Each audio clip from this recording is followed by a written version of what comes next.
লিল্লাহে তাকবীর।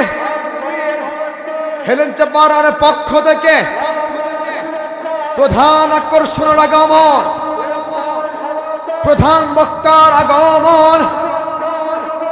হেলেঞ্চা পাড়ার পক্ষ থেকে লিল্লাহে তাকবীর। আমার ভাইরা, যার যার অপেক্ষায় আমরা অপেক্ষমান ছিলাম এতক্ষণ পর্যন্ত, আমাদের সেই প্রিয় ভাই, আল্লাহর পুত্র। আল্লাহ তাআলা হয়তো মানুষ হতে পারে ছোট, কিন্তু আল্লাহ তাআলা তার সিনার ভিতরে আল কোরআন দিয়েছেন। সুবহানাল্লাহ কবেন না? জোরে কোন সুবহানাল্লাহ। এই সিনার ভিতরে আল্লাহ তাআলা তার ভিতরে কোরআন দিয়েছেন। এই ভাইটি মাওলানা হয়েছেন এবং কোরআন থেকে তাফসীর করেন। সুবহানাল্লাহ কবেন না? এই জমিনে সুদখোর, ঘুষখোর, চাঁদাবাজ আর টেন্ডারবাজ খুঁজে পাওয়া যাবে না। কথা বলেন ঠিক না?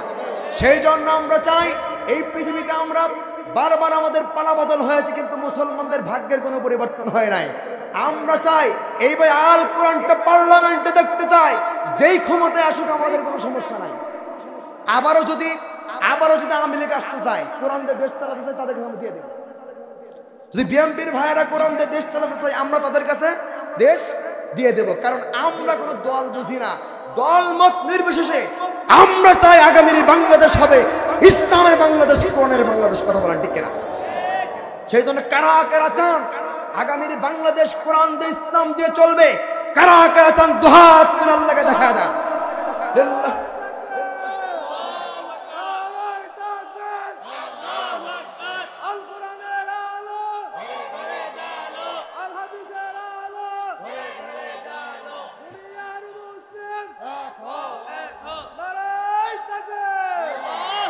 আল্লাহ তাআলা চমৎকার করে বলছেন, বান্দারে এই পৃথিবীতে তোমরা এসেছো, আমি আল্লাহ রাব্বুল আলামিন তোমাদেরকে পাঠিয়েছি। ও বান্দা, আমি তো জানি এই মানব জাতির মুখে মাটি না পড়া পর্যন্ত তারা লোভনীয় বিষয়গুলো ছাড়তে পারে না। সেই জন্যই তো আমি রব্বুল আলামিন এই কোরআন আল কারীমের একটা হরফ যদি কোনো ব্যক্তি পড়তে পারে, আল্লাহ রব্বুল আলামিন তার আমলনামায় 10টা নেকি তার আমলনামায় লিখে দেয়। সুবহানাল্লাহ। আমার ভাইরা, সেই জন্য রব্বুল আলামিন চমৎকার করে বলছেন, ও বান্দারা, এই পৃথিবীতে সব কাজ তোমরা লাভের জন্য করো, কিন্তু আমি আল্লাহ এমন একটা আজিম কিতাব বানালাম, এমন একটা কিতাব তোমাদেরকে দিলাম বান্দা, এই আজিম কিতাবের কথাগুলো শুনলে কি লাভ হবে বান্দা জানো নাকি? আল্লাহ তাআলা বলছেন, وَإِذَا تُلِيَتْ عَلَيْهِمْ آيَاتُهُ زَادَتْهُمْ إِيمَانًا وَعَلَى رَبِّهِمْ يَتَوَكَّلُونَ। আল্লাহ তাআলা জানালেন, দুনিয়ার মানুষেরা, এমন একটা আযীম কিতাব তোমাদেরকে দিয়েছি, এই কিতাবের কথাগুলো শুনলে তোমাদের কি লাভ? ও বান্দা শোনো শোনো, 1 নাম্বার লাভ হচ্ছে এই কোরআন এমন একটা আযীম কিতাব, যে কথাগুলো এতটাই মানুষকে আতঙ্ক করে দিবে, মানুষের কলব পর্যন্ত নাড়া দিয়ে উঠবে। সুবহানাল্লাহ পড়ে। আমার ভাইরা, এই কোরআনের কিতাবের কথা শুনলে আমাদের কলবটা নড়ে উঠবে, অন্তরটা কেঁপে উঠবে। আল্লাহ তাআলা শুধুমাত্র তাই বললেন না, জাদাতহুম ঈমানা, আল্লাহ তাআলা তাদের ঈমানগুলো বৃদ্ধি করে দিবে। সুবহানাল্লাহ পড়ে।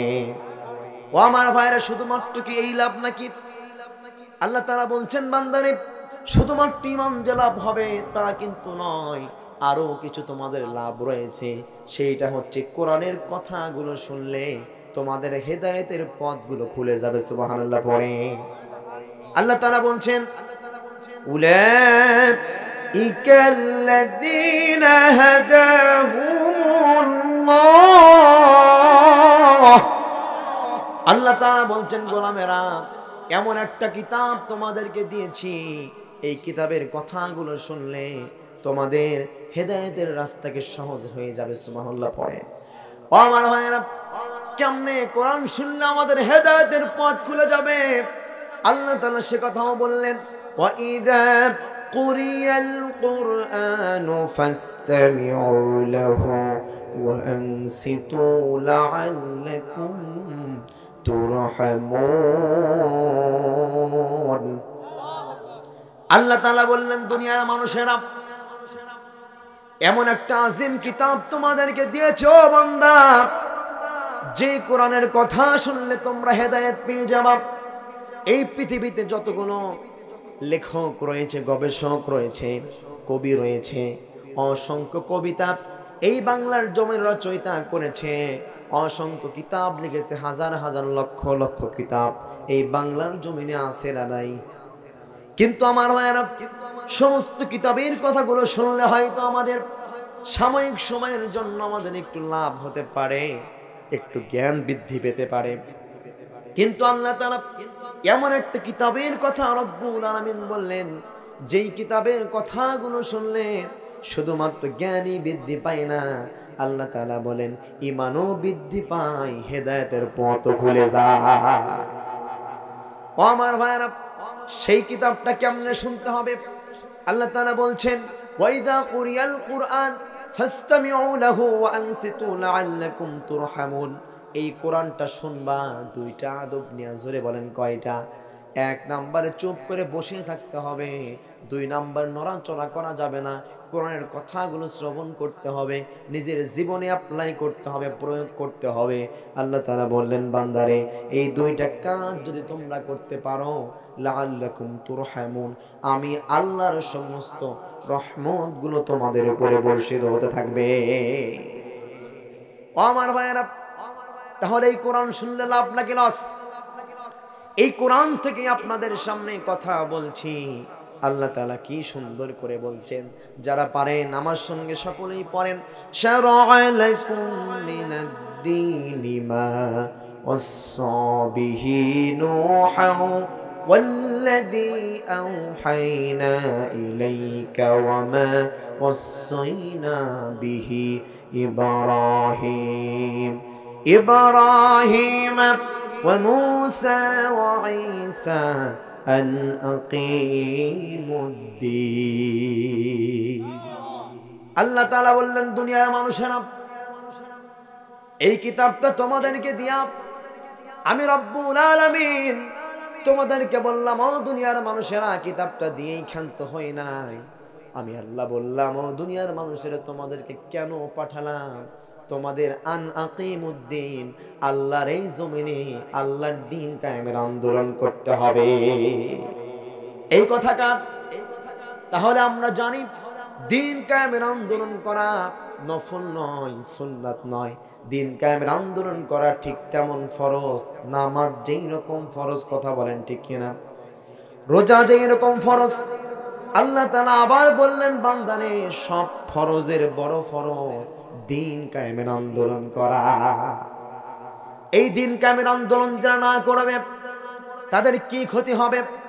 আমার ভাইয়েরা, একটি হাদিস থেকে আপনারা জেনে নেন, আল্লাহর হাবিবের একজন সাহাবা, বিশ্ব নবী জিহাদের ডাক দিয়েছেন, সকল সাহাবাগুলো যুদ্ধের ময়দানে চলে এসেছেন। আমার ভাইয়েরা, সবাই যুদ্ধ করছে। একজন সাহাবা, বিশ্ব নবীর একজন সাহাবা, যুদ্ধ করার মন মানসিকতা তার ছিল না, মনের ভিতরে শহীদি তামান্না ছিল না। আমার ভাইয়েরা, সাহাবারা চলে গেছে যুদ্ধের ময়দানে, শুধুমাত্র যারা যুদ্ধ করছে তাদেরকে খেজুর এবং পানি খাওয়ানোর জন্য গিয়েছেন। আমার ভাইয়েরা, আল্লাহ পাক কি ফয়সালা করে রেখেছেন সব কিছু জানেন কে? আমার ভাইয়েরা, লোকটা তো জানতোই না আমি শহীদ হয়ে যাব, আমি মারা যাব, ইন্তেকাল করব।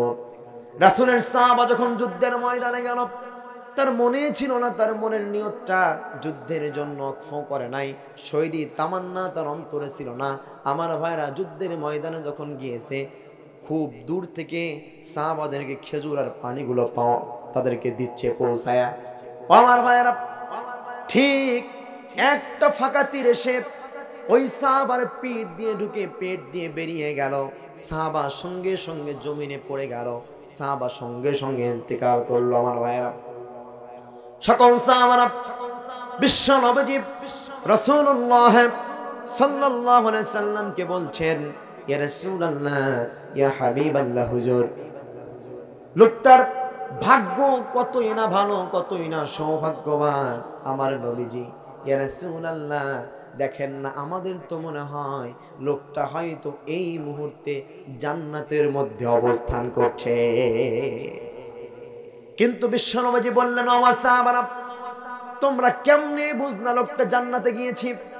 কেমনে তোমরা বুঝলা? আমি রাসূল তো জানি লোকটা জান্নাতে যায়নি।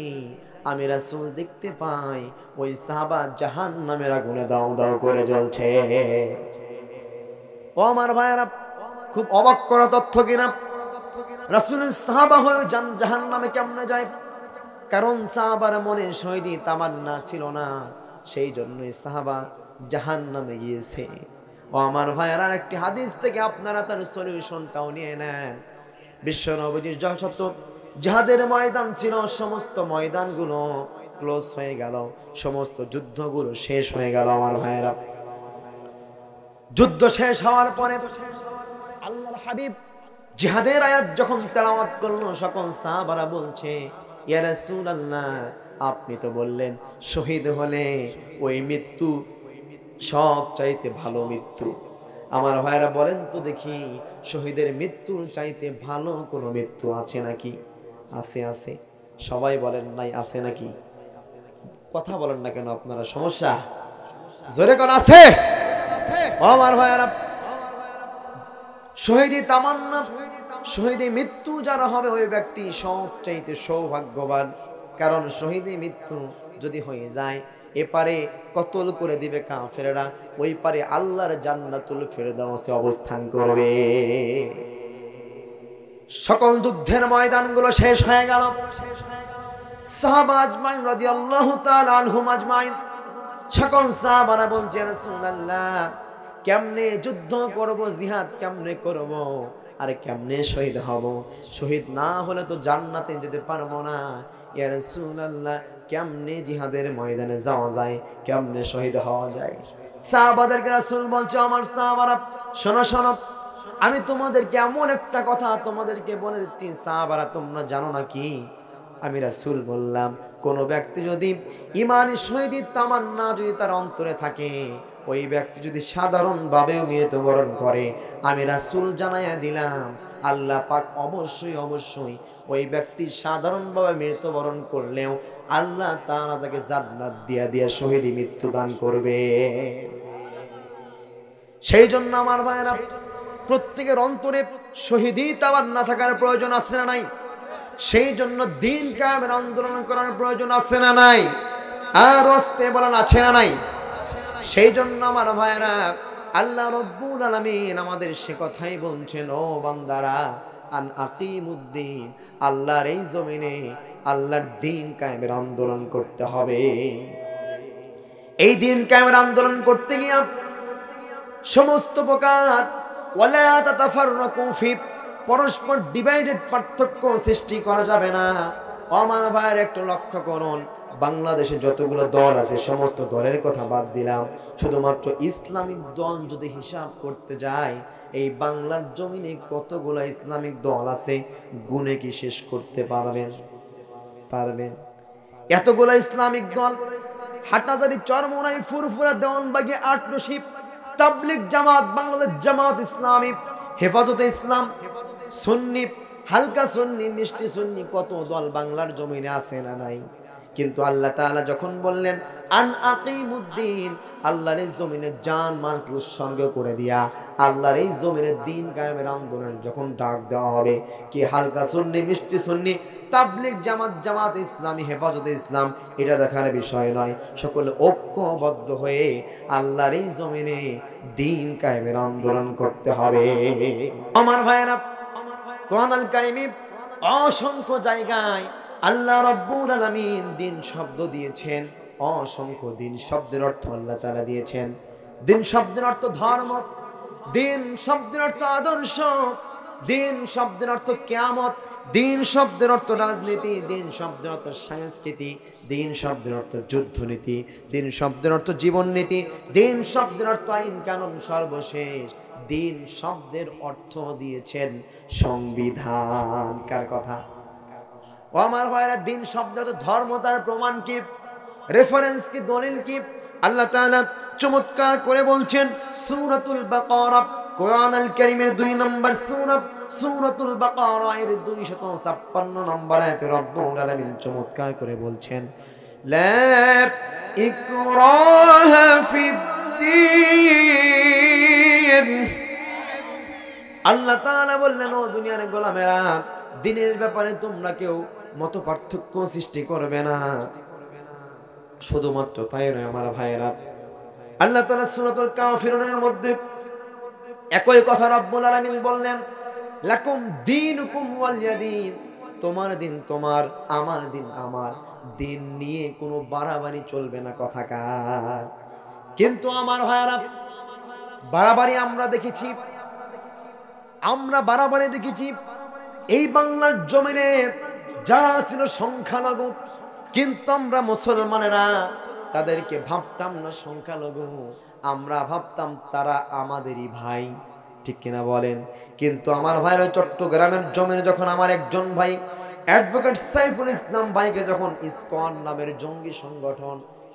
নামের জঙ্গি সংগঠনের লোকেরা যখন অ্যাডভোকেট সাইফুল ইসলাম ভাইকে শহীদ করে দিল, আমার ভাইয়েরা, ওই সময় বাংলাদেশের ইসকনের যিনি প্রধান ছিলেন তাকে যখন বাংলাদেশের পুলিশ বাহিনী যখন গ্রেফতার করেছে, ওই সময় ভারতের জমিন থেকে বাংলাদেশের উপরে আমার ভাইয়েরা চাপ আছে না নাই?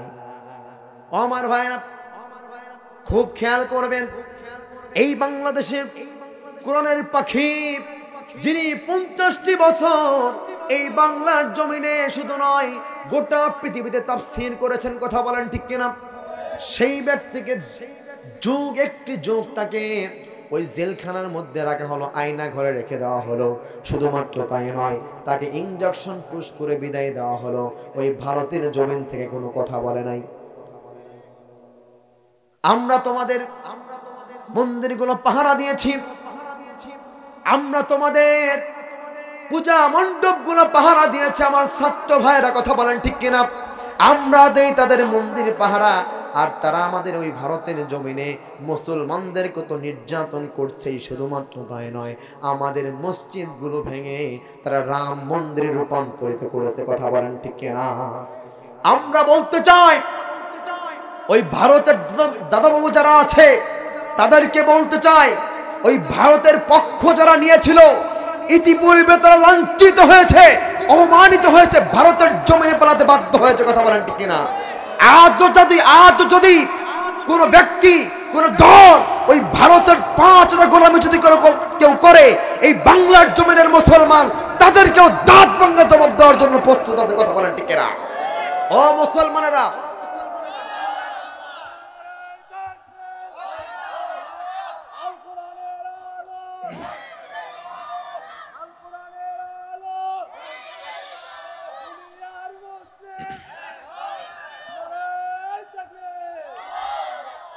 আমার ভাইরা, এই বাংলার জমিনে যদি নিজে একটা খাল খনন করেন অথবা নিজে একটা ক্ষেত যদি চাষ করেন, খুব খেয়াল করে শুনবেন। মনে করেন আপনার ক্ষেত, আপনি সারা জীবন চাষ করে গেলেন, হঠাৎ করে ক্ষেতটা জমিটা হাতছাড়া হয়ে গেল, আপনার কি উপায় হবে? আপনার মনে হবে, হাই রে, এতদিন তো আমি খেলাম, এখন আবার তারা দখল নিয়েছে, তাহলে তাদের স্বার্থে আঘাত লেগেছে। যারা বলে ভারত আমাদের বন্ধু, যারা বলবে তারা সহ আমাদের শত্রু, ঠিক কিনা বলেন?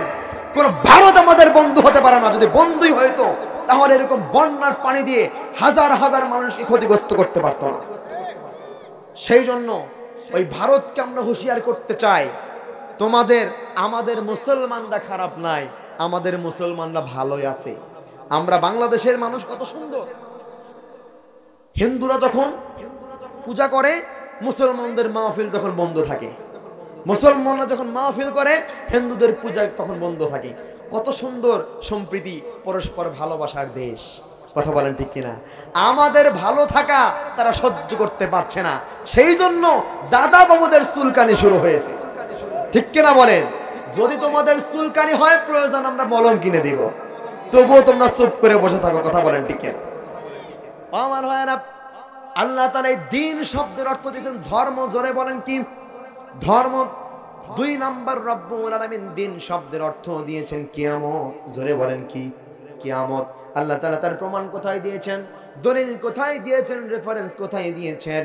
সূরাতুল ফাতিহা, কোরআনুল কারীমের 1 নম্বর সূরা, সূরাতুল ফাতিহার 3 নম্বর আয়াতে রব্বুল আলামিন চমৎকার করে বলছেন মালিকি ইয়াউমিদ্দিন। আল্লাহ তাআলা বলছেন, ও দুনিয়ার মানুষেরা বলো তো তোমরা দেখি ওই বিচার দিনের মালিক কে? এই আসমানের মালিক কে? জমিনের মালিক কে? বিচার দিনের মালিক কে? এই পৃথিবীতে সবকিছু যার কাছে হিসাব দিতে হবে, বলেন তো তিনি কে? আল্লাহ তাআলা সূরাতুল ফাতিহার এই 3 নম্বর আয়াতের মধ্যে মালিক ইয়াউমিদ্দিন দিলেন। এই দিন শব্দের অর্থ কিয়ামত, আর আন আকিমুদ্দিন এই দিন শব্দের অর্থ সংবিধান। আমার ভাইরা 3 নম্বর আল্লাহ তাআলা দিন শব্দের অর্থ দিলেন আদর্শ। জোরে বলেন কি আদর্শ? সেই প্রমাণ কোথায় দিয়েছেন, দলিল কোথায় দিয়েছেন? রব্বুল আলামিন চমৎকার করে বলছেন সূরাতুল মুমিন আয়াত নাম্বার 26।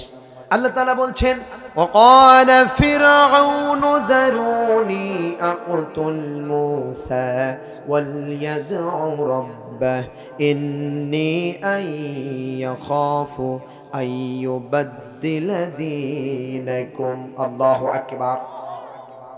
ফিরআউন বলল, ও আমার দলের লোকেরা, ও আমার পুলিশ বাহিনী, ও আমার র্যাব বাহিনী, ও আমার দলের কর্মীরা, আমাকে ছেড়ে দাও, ছেড়ে দাও। আমি মূসা নবীকে হত্যা করব। তার কারণ হচ্ছে মূসা নবী তোমাদের দিনকে বদলায়া দিতে চায়। এই দিন শব্দের অর্থ হচ্ছে আদর্শ। কারণ মূসা নবী চাই আল্লাহর এই জমিনে আলা লাহুল খালক ওয়াল আম, সৃষ্টি যার আইন চলবে তার। কিন্তু ফেরাউন চায় এই জমিনে ফেরাউনের আইন এই জমিনে বাস্তবায়িত করতে, ফেরাউনের চেয়ার ঠিক রাখতে। ফেরাউনের চেয়ার যদি ঠিক থাকে, ফেরাউনের আদর্শ যদি জমিনে কায়েম থাকে, তাহলে জিনা ওই জমিনে জিনা ব্যভিচার হালাল হয়ে যাবে, সুদ হালাল হয়ে যাবে, ঘুষ হালাল হয়ে যাবে, টেন্ডারবাজি, চাঁদাবাজি সবকিছু হালাল হয়ে যাবে। কিন্তু যদি আল্লাহ পাকের আদর্শ যদি জমিনে বাস্তবায়ন করে, তাহলে চাঁদাবাজি থাকবে না, টেন্ডারবাজি থাকবে না, সুদ থাকবে না, ঘুষ থাকবে না, নারী নিয়ে ব্যবসা থাকবে না। কথা বলেন ঠিক কিনা? আমার ভাইয়েরা, এই দিন শব্দের অর্থ দিয়েছেন আদর্শ। জোরে বলেন কি? আমার ভাইয়েরা, 4 নম্বর দিন শব্দের অর্থ সংবিধান। জোরে বলেন কি? আমার ভাইয়েরা, সে কথাই বলছি। আল্লাহ রাব্বুল আলামিন দিন শব্দের অর্থ দিয়েছেন সংবিধান। আল্লাহ তাআলা তার প্রমাণ কোথায় দিয়েছেন, দলিল কোথায় দিয়েছেন, রেফারেন্স কোথায় দিয়েছেন? রব্বুল আলামিন চমৎকার করে বলছেন সূরাতুল মায়েদা আয়াত নাম্বার 3। রব্বুল আলামিন বলছেন আল ইয়াউমা আকমালতু লাকুম দীনাকুম ওয়া আতমামতু আলাইকুম নি'মাতি ওয়া রাদিতু লাকুমুল ইসলাম দীনা। আল্লাহ তাআলা বললেন, ও দুনিয়ার মানুষেরা, আজ থেকে আমি তোমাদের জন্য দ্বীনকে পরিপূর্ণ করে দিয়েছি। এই কোরআনুল কারীম কত পারা? 30 পারা। বিসমিল্লাহর বা থেকে নিয়ে নাসের সিন পর্যন্ত, বা সিন বাস এনাফ, যথেষ্ট। আর কোনো কিছুর প্রয়োজন নাই বান্দা।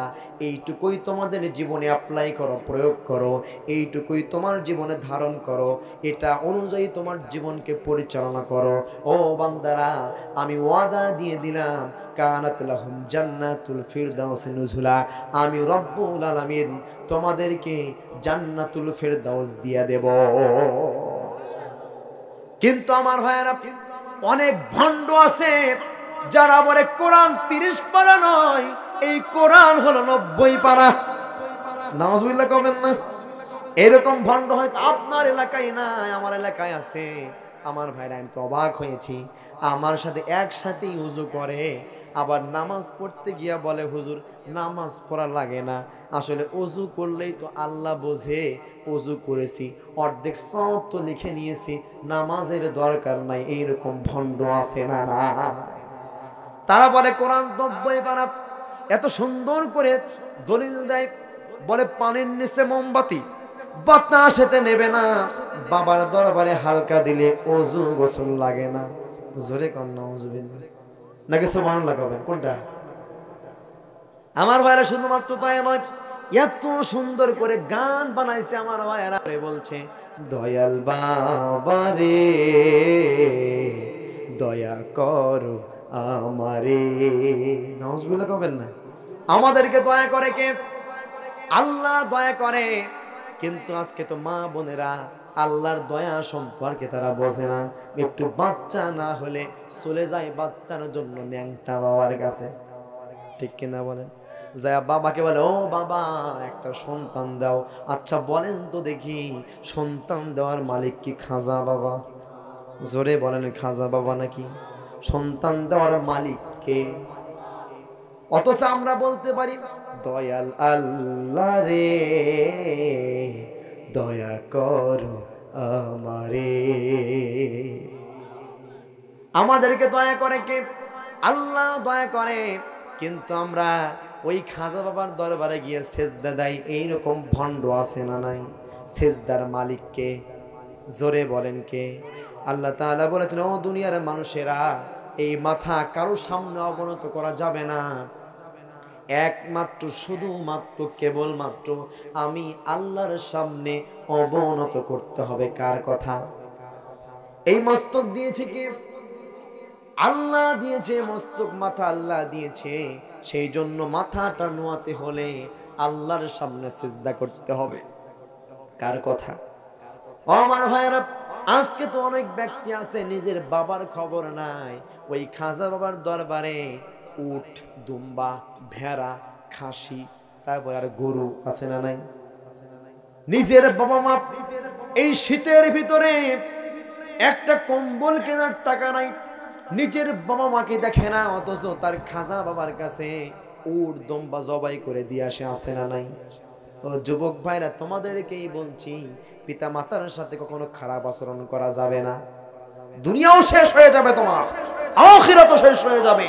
যদি পিতা মাতা একবার শব্দ বলে, তোমার দুনিয়াও শেষ, আখিরাতও শেষ। কিন্তু আজকে অনেক যুবকেরা আছে যারা শুধুমাত্র একটা স্মার্টফোনের জন্য, শুধুমাত্র একটা বাইকের জন্য বাবার মাথায় বাড়ি দিয়েছে, আছে না নাই? ওই সমস্ত সন্তান কুলাঙ্গার সন্তান, কথা বলেন ঠিক কিনা? যুবক, তুমি একটা বাইকের জন্য, একটা স্মার্টফোনের জন্য তোমার বাবা মাকে তুমি মাথায় বাড়ি দিতে পারো, তুমি কত বড় কুলাঙ্গার সন্তান। তোমার দুনিয়াতেও শেষ, আখিরাতেও শেষ। আখিরাতও শেষ হয়ে গিয়েছে, তুমি দুনিয়াতে সম্মান পাবা না, আখিরাতেও লাঞ্ছিত হতে হবে, ওই জাহান্নামের আগুনে দাও দাও করে জ্বলতে হবে। আজকে তো অনেক যুবক আছে, একটু যদি R15 একটু কিনতে পারে, পিকআপ যদি হাতের মধ্যে থাকে, এত জোরে বাইক চালায় দেখে আমারই ভয় লাগে। আপনারা অবাক হয়ে যাবেন। আমার মাহফিল ছিল ময়মনসিংহ, আমি আসছি, আসার সময় দুইজন যুবক, কয়জন? একজন R15 এর ড্রাইভার, আর একজন তার পিছনে বসে আছে, তার বন্ধু হয়তোবা। আমার ভাইয়েরা, আপনারা অবাক হয়ে যাবেন, এত জোরে বাইক চালাচ্ছে, মনে করেন না তিরিং বিরিং, আছে না নাই? একবার রাস্তার এদিকে, আবার এদিকে। ও যুবক, তোমার জীবনের কি কোনো মূল্য নাই? আছে কি নাই? সবচেয়ে জীবনের মূল্য বেশি, সবচাইতে জীবনের মূল্য বেশি। এই যুবক দেখি একবার এইভাবে বাইক চালায়, একবার এইভাবে বাইক চালায়। হঠাৎ আমি আমার প্রাইভেট কারের ভিতর আমি ঘুমিয়ে, মানে ঘুম আসছে আর কি, ঘুমিয়ে পড়েছি, পিছনে বালিশ দিয়ে আমি ঘুমিয়ে পড়েছি। হঠাৎ করে ড্রাইভার এত জোরে ব্রেক করছিলাম, লাফায় উঠছি, কি হলো, অ্যাক্সিডেন্ট করলো নাকি? পরে দেখি ড্রাইভার ব্রেক করছে, ওই যুবক এমন ভাবে গাড়ি চালাচ্ছে, অল্পের জন্য আমাদের গাড়িটা বেঁচে গিয়েছে। একবার এদিকে রাস্তা, আরেকবার এদিকে। রাত বাজে তখন 2টা, কত? 2টা, কিন্তু যুবকের পাগলামি থামে না। আমার ভাই 2 মিনিট হয়নি, রাস্তায় সামনে বিকট আওয়াজ হয়েছে। আমি ড্রাইভার সাহেবকে বললাম, ও ড্রাইভার সাহেব, এত আওয়াজ হলো কেন? কিছুক্ষণের মধ্যে জ্যাম পড়ে গেল, পরে বুঝতে পারলাম অ্যাক্সিডেন্ট হয়েছে। ড্রাইভারকে বললাম, আপনি একটু সাইড দিয়ে একটু চলেন তো, দেখি কোথায় অ্যাক্সিডেন্ট হয়েছে। আমি গিয়ে যা দেখলাম যেই যুবক আমার প্রাইভেট কারের সামনে দিয়ে তিরিং বিরিং করে বাইক চালায় গেল, ওই দুইটা যুবকই রাস্তার মধ্যে স্পট ডেড হয়ে পড়ে আছে। যুবকের মাথার মগজ, যুবকের হাতগুলো ছিটকে অন্য জায়গায় পড়ে আছে, পা ছিটে অন্য জায়গায় পড়ে আছে, দেহ এক জায়গায় পড়ে আছে। যুবকের মাথায় হেলমেট আছে কিন্তু মাথার ভিতরে মগজ নাই। একবার চিন্তা করো, তোমার জীবনের মূল্য আছে, ওই জীবনটা গার্লফ্রেন্ডের পিছনে ব্যয় করো না। ঠিক কিনা বলেন? অনেক যুবক তো আছে ওই যে গার্লস স্কুলের সামনে গিয়া বাঁশি দেয়, কি দেয় না? দেয় কি না? বাইক থাকলে তো কথাই নাই। ও যুবক, তুমি আজকে তোমার গার্লফ্রেন্ড নিয়ে পড়ে আছো, অথচ তুমি প্রতিষ্ঠিত হয়ে দেখো তোমার পিছনে মেয়ের বাবারা পর্যন্ত লাইন দিয়ে তোমার পিছনে ঘুরবে। ঠিক কিনা বলেন? নিজেকে এস্টাবলিশ করো, প্রতিষ্ঠিত করো, তোমার মেয়ের পিছনে ঘোরা লাগবে না, মেয়ের বাবা সহ তোমার পিছনে ঘুরবে। ঠিক কিনা বলেন? সেই জন্য নিজেকে আগে যোগ্যতা, নিজেকে আগে সেই রকম আপনার প্রতিষ্ঠিত করে তুলতে হবে, যোগ্যতা অর্জন করতে হবে, তাহলে এই যুবক তুমি সফলতা অর্জন করতে পারবে। ঠিক কিনা বলেন? সেই জন্য যুবক ভাইয়েরা, পিতা মাতার সাথে খবরদার খারাপ আচরণ করা যাবে না। দুনিয়াও শেষ হয়ে যাবে, আখিরাতও শেষ হয়ে যাবে। আমার ভাইয়েরা, যে কথা বলছিলাম, কাম টু মাই পয়েন্ট। আল্লাহ তাআলা আমাদেরকে রহমত হিসেবে এই দিনকে পরিপূর্ণ করে দিয়েছেন। সেইটা কেমনে পরিপূর্ণ করে দিয়েছেন? এই 30 পারা কোরআন দিয়া। কি দিয়া? এই 30 পারা কোরআন দিয়া দিনকে রব্বুল আলামিন পরিপূর্ণ করে দিলেন। বিসমিল্লাহর বা থেকে নিয়ে নাসের সিন পর্যন্ত, বাসিন বাস এনাফ, যথেষ্ট। ও বান্দারা, আর তো কোনো কিছুর প্রয়োজন নাই, কোনো জিনিসের প্রয়োজন নাই। এতটুকুই মানবা বান্দা, এতটুকু যদি তোমরা মানতে পারো, আমি আল্লাহ ওয়াদা দিয়ে দিলাম তোমরাই হবে জান্নাতুল ফেরদাউসের মেহমান। আমার ভাইরা, কেমনে জান্নাতে যাবেন? কেমনে কবর আযাব থেকে মাফ পাবেন? হাসরের ময়দানে বিচার কার্য সহজ হয়, কেমনে জান্নাতে যেতে পারবেন? আল্লাহ তাআলা সে আমলগুলো আমাদেরকে শিখায়া দিয়ে রব্বুল আলামিন সূরাতুস সাফ আয়াত নাম্বার 10 রব্বুল আলামিন চমৎকার করে বলছেন, ইয়া আইয়ুহাল্লাযীনা আমানু হাল আদুল্লুকুম আলা তিজারাতিন তুজিকুম মিন আযাবিন আলীম। আল্লাহ তাআলা বললেন, দুনিয়ার মানুষেরা, তোমাদের কি আমল দিব? তোমাদেরকে আমি এমন একটা ব্যবসার কথা তোমাদেরকে শিক্ষা দেব না দুনিয়ার মানুষেরা, যেই ব্যবসা করলে তোমরা কবরে আযাব থেকে পরিত্রাণ পাবে, হাসরের ময়দানে তোমার বিচার কার্য সহজ করে দিয়ে জাহান্নামকে হারাম বানায়া দিয়া আমি আল্লাহ রব্বুল আলামিন জান্নাত তোমাদের জন্য ওয়াজিব করে দেব। ও দুনিয়ার মানুষেরা, এমন একটি ব্যবসার কথা কি তোমরা শুনবা না? আপনারা কি শুনতে চান? আমরা কি সকলে জান্নাতে যেতে চাই নাকি জাহান্নামে যেতে চাই? কোথায় যাইতে চান? এমন কোন বান্দা কি এখানে আছেন যে হুজুর আমি জাহান্নামে যেতে চাই? কেউ আছে নাকি? সকলে কোথায় যেতে চান? জান্নাতে যেতে চাই আমরা। আমার ভাইয়েরা, আল্লাহ তাআলা ব্যবসাগুলো আমাদেরকে শিখায়া দিচ্ছেন, কি ব্যবসা করবেন। আল্লাহ তাআলা ঠিক তার পরের আয়াতে রব্বুল আলামিন চমৎকার করে বলছেন, تؤمنون بالله ورسوله وتجاهدون في سبيل الله وتجاهدون في سبيل الله بأموالكم وأنفسكم ذلكم خير لكم إن كنتم تعلمون। আমার ভাইরা, আমার বন্ধুগণ, আল্লাহ তাআলা সেই ব্যবসাগুলোর কথা বলে রব্বুল আলামিন এক নাম্বার ব্যবসার কথা বললেন, তুমিনুনা বিল্লাহ। এক নাম্বার ব্যবসা হলো, ও দুনিয়ার মানুষেরা, এক নাম্বার ব্যবসা হলো আমি আল্লাহর উপরে ঈমান আনতে হবে। কার উপরে? এই কোরআন দিয়ে রাষ্ট্র পরিচালনা করতে হবে। আল কোরআন দিয়া। কি দিয়া? আল কোরআন দিয়া। তাহলে সব খারাপ কাজগুলো বন্ধ হয়ে যাবে। ঠিক কিনা বলেন? সেজন্য কোরআনটা আমরা পার্লামেন্টে রাখতে চাইতো, সেই জন্য আমাদের নিয়ত থাকা লাগবে কি সলিড, ভালো নিয়ত থাকতে হবে। আমার ভাইয়েরা যে কথা বলতেছিলাম, আল্লাহ তাআলা যে দিন কায়েমের আন্দোলন আমাদেরকে করতে বললেন, আজকে আমরা সব করি কিন্তু দিন কায়েমের আন্দোলন করি না। রাসূলের একটা হাদিস দ্বারা আপনাদেরকে বোঝাচ্ছি। রাসূল সাল্লাল্লাহু আলাইহি সাল্লাম বলেছেন, মান তামাসসাকা বিসুন্নতি ইনদা ফাসাদি উম্মতি ফালাহু আজরু মিআতা শাহীদ। আল্লাহর হাবিব জানিয়েছেন, ও দুনিয়ার মানুষেরা, ফিতনার যুগে যদি কোনো ব্যক্তি, ফিতনার যুগে কোনো ব্যক্তি রাসূলের একটি মরা সুন্নাতকে জীবিত করতে পারে, সেই ব্যক্তি 100 গলা কাটা শহীদের সওয়াব পাবে। 100 গলা কাটা শহীদের সওয়াব পাবে। ফিতনার যুগে যদি কোনো ব্যক্তি আল্লাহর হাবিবের একটা মরা সুন্নতকে জীবিত করতে পারে, কে বলেছেন? বিশ্বনবী রাসূলুল্লাহ সাল্লাল্লাহু আলাইহি সাল্লাম বলেছেন। আমার ভাইরা, এখন আমরা মরা সুন্নত বলতে আমরা কি বুঝি বলেন তো দেখি? মিষ্টি খাওয়া কি মরা সুন্নত নাকি? বলেন বলেন, মরা সুন্নত। এই মিষ্টি আপনি প্রতিদিন খান, প্রতিদিন না খেলেও মাঝে মধ্যে কিন্তু খান। কথা কি খারাপ বললাম? বলেন তো দেখি, দাওয়াত খাওয়া কি মরা সুন্নত?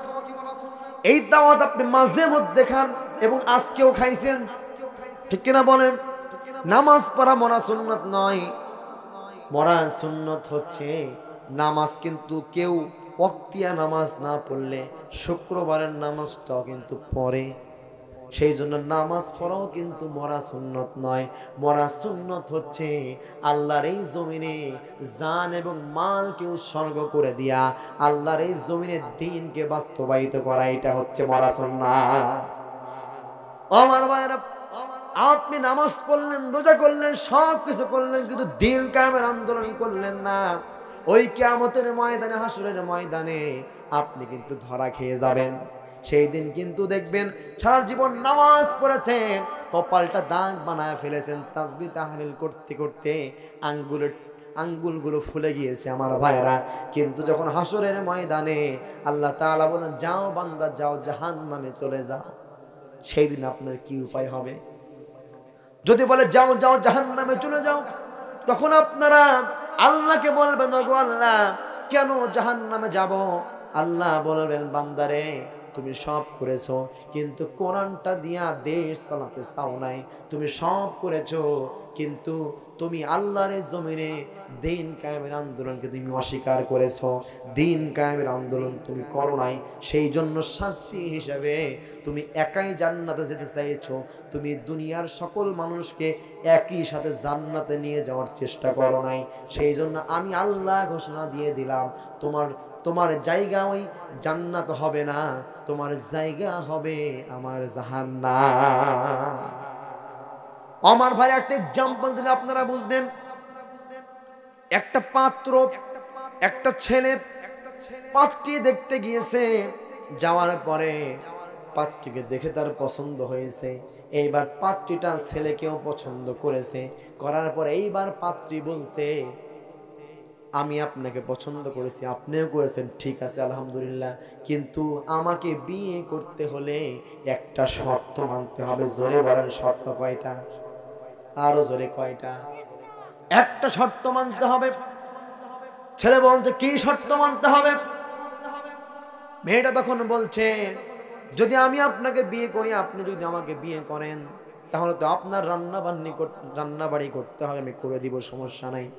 আপনার খেদমত করে দিব, আপনার থালা বাসন মেজে দিব, আপনার পিতামাতার খেদমত করব, সব কিছু করব, কোনো সমস্যা নাই। কিন্তু একটা কাজ করতে পারবো না। কয়টা? সেই কাজটা হলো, আপনার সাথে একই বিছানায় আমি কখনো ঘুমাতে পারবো না। পীর সাহেবকে বিয়ে করবে, আপনারা কেউ করবেন? বিয়ে করবেন, জীবনে আপনার সাথে এক বিছানায় থাকবে না, বিয়ে কি করবেন?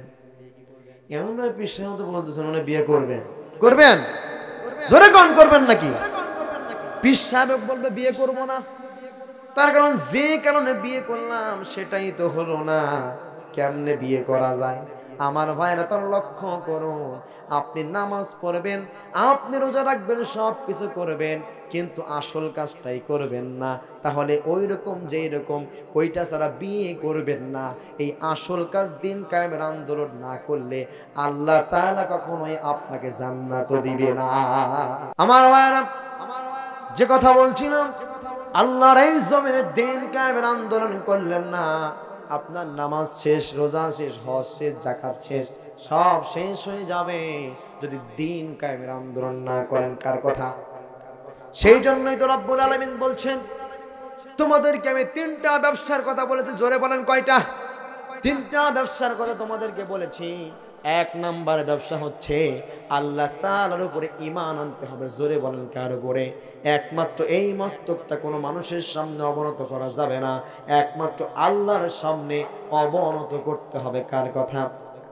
দুই নাম্বার আমার ভাইরা, নেতা হিসেবে মেনে নিতে হয় বিশ্ব নবী রাসূলুল্লাহ সাল্লাল্লাহু আলাইহি সাল্লামকে নেতা হিসেবে গ্রহণ করতে হবে।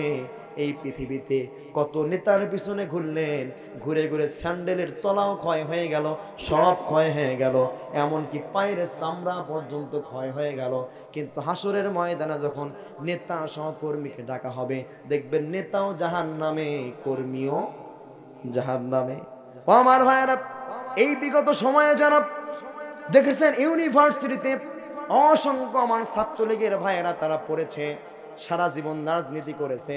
আমার ভাইয়েরা দেখবেন তারা এমন ভাবে ভার্সিটিতে পড়েছে, শুধুমাত্র ভর্তি হয়েছে আমার ভাইয়েরা, হওয়ার পরে এই 3-4 বছর রাজনীতি করলো, নেতার পিছনে ঘুরলো। তাদের টার্গেট ছিল একটা, সরকার আমাদের, শুধুমাত্র কোন রকম ভাবে সার্টিফিকেটটা অর্জন করব আর আওয়ামী লীগের নাম বলে চাকরি পেয়ে যাব। তাদের দুনিয়াও শেষ, আখিরাতও, তাদেরকে জীবন আর জীবন আছে। দেখেন তাদের ভবিষ্যৎ নষ্ট করেছে। সেই রকম আমার ভাইয়েরা, নেতা হিসেবে মানতে হবে তাকে আল্লাহর কোরআন মানে, যেই ব্যক্তি রাসূলের সুন্নাত মানে। এমন নেতার অনুসরণ করবেন যেই নেতার অনুসরণ করলে জান্নাতে যাওয়া যাবে। এমন নেতার অনুসরণ করবেন যেই নেতাও জান্নাতি, সেই নেতার কর্মীরাও জান্নাতি। সেই জন্য আমাদের নেতা কয়জন? তার নাম কি? মুহাম্মাদুর রাসূলুল্লাহ। আমাদের প্রভু কয়জন? আমাদের দিন কয়টা? আমাদের প্রভু এক নবীর উম্মত, জীবন বিধানে ওই শিবানী কোরআন। ঠিক কিনা বলেন? আমাদের প্রভু এক নবীর উম্মত, জীবন বিধানে ওই শিবানী কোরআন। তবে কেন এক নও হে মুসলমান, এক হও করিয়া আহ্বান।